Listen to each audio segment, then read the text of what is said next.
Eve was just so excited to know that she had a daddy out there somewhere. Kind of this really naive 16-year-old girl thought of, oh my gosh, I still have a dad. Maybe, but who is he? So then you get an email. I got an email, and it was from Melanie at California Cryo Bank. And she had said that she had located the donor, and she had forwarded my letter. I was eager to find out, who is this person? And that's when I Googled her and found this photograph of her and just felt an immediate paternal bond well up inside. We had a couple of phone calls and a couple of emails and figured out a time for me to come out to Austin.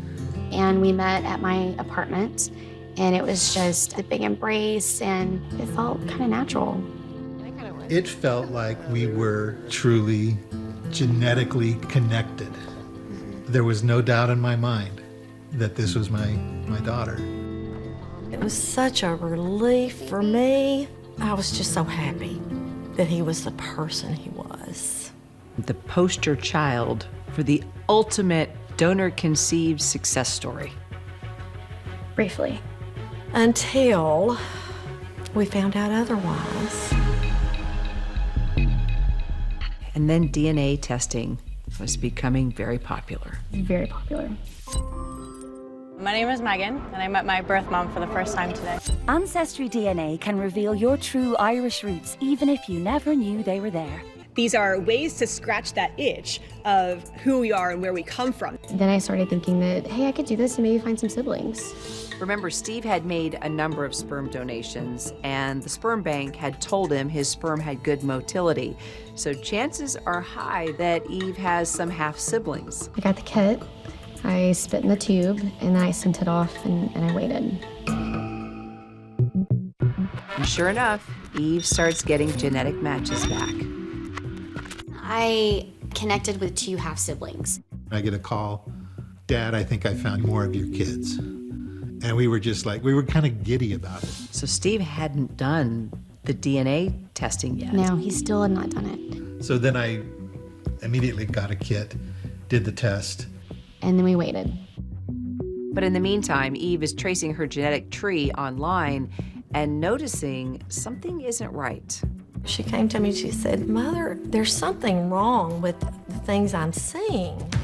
These people that are popping up in my DNA. Strangely, instead of connecting her with relatives of Steve on the West Coast, Eve's DNA matches keep connecting back to a town in East Texas, somewhere neither Steve nor his family lived. And I got an email from Ancestry.com that said I had a new close family match.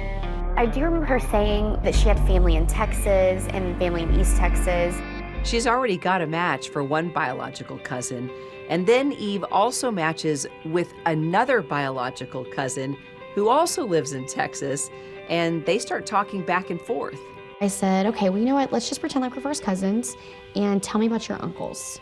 And he said, I have one uncle. He lives in Nacogdoches, Texas. We have the alligator appetizer. We're about 90 miles from the Louisiana border, so we're deep East Texas. We call the pine trees our skyscrapers. Have you ever been to Nacogdoches? Nacogdoches? No? Strange. I'm told that John Wayne film actually put Nacogdoches on the map. But here's the thing, Nacogdoches also happens to be the same town that Eve's mother, Margot, was going to for her fertility treatments in order to conceive Eve. He was the go-to doctor. Margot is adamant that she told her fertility doctor that she did not want a local sperm donor. So why does her genetic tree lead back to Nacogdoches? I was so sure Steve was my biological father. I had concrete evidence from my mom's medical records to the cryobank to my relationship with Steve. But Eve's genetic tree is too clear to dismiss. And this is the moment when she starts to realize something is really wrong. She called and she was in tears and she said, I don't know how to say this except to say this. I don't think you're my dad.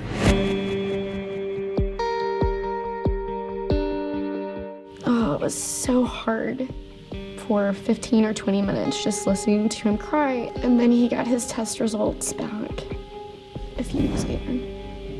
One daughter appeared, but not Eve. It was something that we had lived with so easily for over a decade. It was more like just shock. And how could this happen? So then the mystery becomes, if Steve isn't Eve's biological father, who is? And that takes Eve and Margot back to Nacogdoches in search of answers from the fertility doctor. He was that doctor that everybody respected and absolutely trusted him. And here's the part where you might think of the saying, be careful what you wish for, because some family secrets might be best left buried.